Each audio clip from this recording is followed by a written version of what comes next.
네, 오대영 라이브의 간판 코너 단도직입을 바로 시작하겠습니다. 오늘은 조정훈 국민의힘 의원이 나와 있습니다. 어서 오세요. 네, 반갑습니다. 네, 오늘 오후쯤에 장해찬 전 국민의힘 최고위원이 하나 공개한 게 있습니다. 한동훈 법무부 장관 시절에 이른바 여론조성팀을 운영을 했는데 그 근거가 있다면서 한 4가지 정도를 공개를 했거든요. 혹시 보셨습니까? 예, 뭐 간단히 봤습니다. 예, 문제가 있다고 보이시나요? 예, 지금 무슨 공개, 그러니까 일부 공개, 물증 공개, 요새 저도 총선 백서 위원장으로서 백서 공개하라. 그 공개란 말만 들으면 제가 좀 가슴이 철렁합니다. 예. 뭐 백서 공개보다는 물증 공개가 뭐 쉬웠겠죠.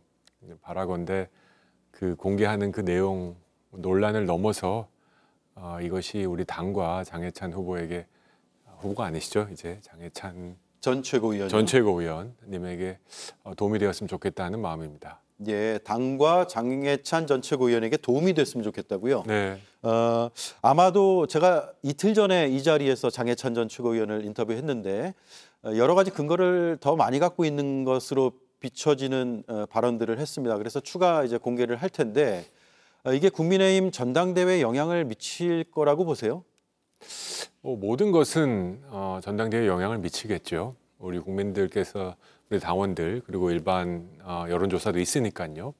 우리 국민들께서 판단을 하실 때 뭐 딱 한 가지 갖고 누구를 찍어야지 하는 게 아니라 전체적으로 봤을 때 집권 여당인 국민의힘을 이끌 사람이 누가 적절한지 판단하실 것입니다. 거기에는 실력도 있을 것이고요. 예. 거기에는 도덕성도 있을 것이고요. 미래에 대한 비전이 누가 좋은지도 있을 거라고 짐작합니다. 그런 여러 것들을 판단하는 과정에서 방금 말씀하신 그런 자료들, 법무부 장관으로서 뭐 장관의 홍보실이 아닌 제가 이야기로는 사설, 네. 뭐라고 해야 될까? 무슨 팀이라 그럴까요? 이거를? 사설 뭐 댓글팀이란 표현도 있었고요. 네. 사설 여론조성팀. 뭐라고 부르든지 하여튼 우호적인 여론을 네. 운영하는 팀이 존재했다. 그리고 이거를 장관 시절에 알고 있었다라는 건 굉장한 주장이거든요. 그래서 사실관계 확인을 아마 해나가는 과정이 앞으로 발생하지 않을까 싶습니다. 네. 당내에서 그러면 사실관계 확인 과정이라면 어떤 주체가 어떤 검증을 하게 된다는 말씀일까요? 가장 좋은 건 한동훈 후보죠. 전 장관이 이런 일이 있었는지 뭐 이런 사실에 대해서 예. 가장 중요한 건 뭐 팬클럽 있는 건 저는 박수 받을 만한 일이라고 생각합니다. 그래서 팬들이 댓글 달았다. 그리고 한동훈 장관에게 연락해서 내가 오늘 여기서 댓글 열심히 달았습니다. 이건 뭐 부러운 일이지 비판한 일은 아니죠. 예. 다만 이게 본인이 의도한 팀이다라는 주장이 만약에 사실이라면 이건 상당히 크죠. 이건 상당히 큽니다. 네. 저는 사실관계를 모르기 때문에 예단할 수는 없습니다만 만약 본인이 알고 있었고 이것을 의도했다라는 의도성이 드러나면 이거는 굉장히 큰 정치적 후폭풍이 있을 수 있다. 법률적 문제까지도 생길 수 있을까요? 저는 법률가가 아니라 그렇게까지 판단할 수는 없습니다만 정치라는 영역은 법률을 넘습니다. 만약 이게 사실이라면 한 가지 확실한 건 한동훈 전 법무부 장관은 꽤 일찍 정치를 시작하려고 작심을 했구나. 네. 라는 결론은 내릴 수 있을 것 같습니다. 네. 우리가 얘기한 것처럼 김기현 대표가 물러나고 갑자기 소환된 게 아니고 정치를 의도하고 있었구나. 차근차근 준비하고 있었구나. 또 다른 관점이 생기겠죠. 예. 김건희 여사가 총선 전에 사과를 했다면 20석은 더 얻을 수 있었을 것이다라는 표현을 최근 인터뷰에서 쓰셨는데 네. 당시에는 사과할 필요가 있다라는 판단을 하셨나요? 아니면 하지 않아도 된다라는 입장이셨어요? 과거 제 인터뷰를 찾아보시면 저는 여러 번 대통령이든 대통령 부인이든 부적절한 행동을 했으면 국민 여러분께서 됐다 싶을 때까지 고개 숙이는 게 맞다. 고개 숙이고 진심으로 반성하는 정치인에게 돌 던진 국민 많지 않다. 예. 여러 번 했습니다. 하지만 그때 저는 마포갑에서 정말 치열한 경선과 결선을 치르고 있는 후보였고요. 당 지도부도 아니었습니다. 하지만 예. 제 언론 인터뷰를 찾아보시면 여러 번 수차례 그런 주장을 했습니다. 예, 알겠습니다. 총선 백서 특별위원장이시기도 하잖아요. 한동훈 후보가 최근 총선 백서에 대해서 얘기한 걸 잠깐 듣고 질문을 이어가겠습니다. 백서라는 게 개인 정치의 수단입니까? 전당대회를 앞두고 상대 후보를 공격하기 위한 수단입니까? 그리고 말씀하시는 분들 중에 상당 부분은 전당대회에서 심각한 이해관계를 가지고 계시잖아요.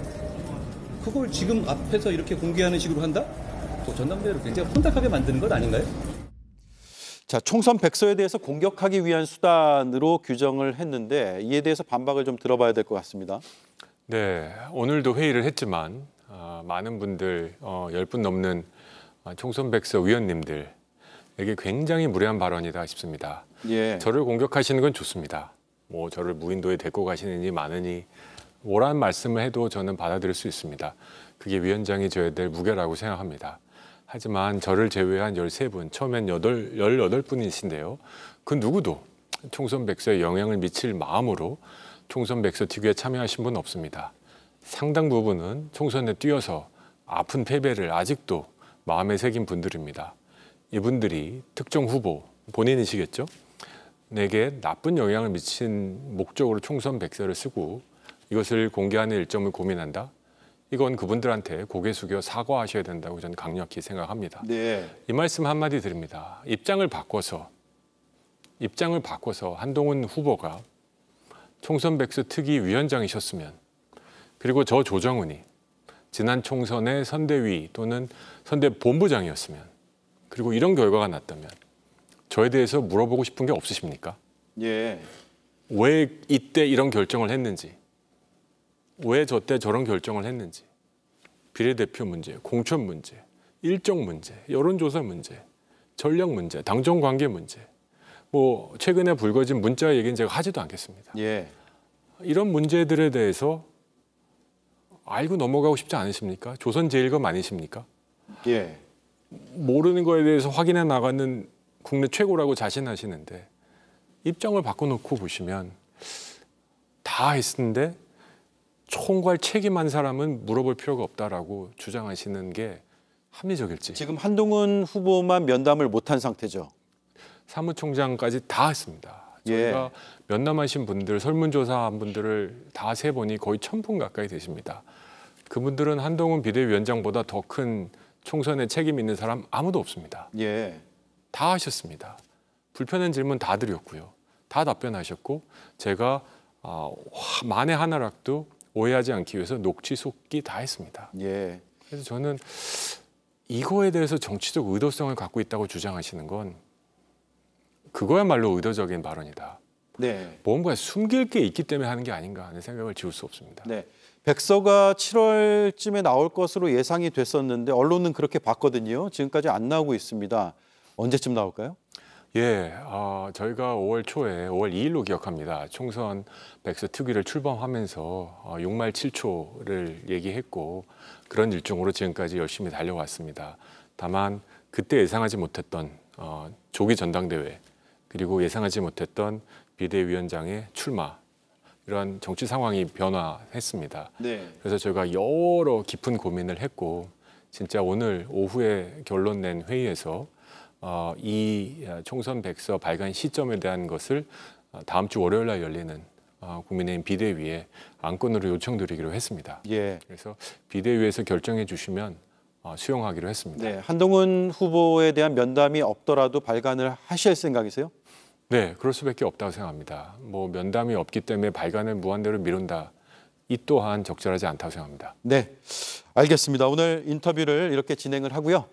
총선 백서가 나오면 다시 한번 이 자리에서 뵐 수 있었으면 좋겠습니다. 고맙습니다. 감사합니다. 네, 지금까지 조정훈 국민의힘 의원이었습니다.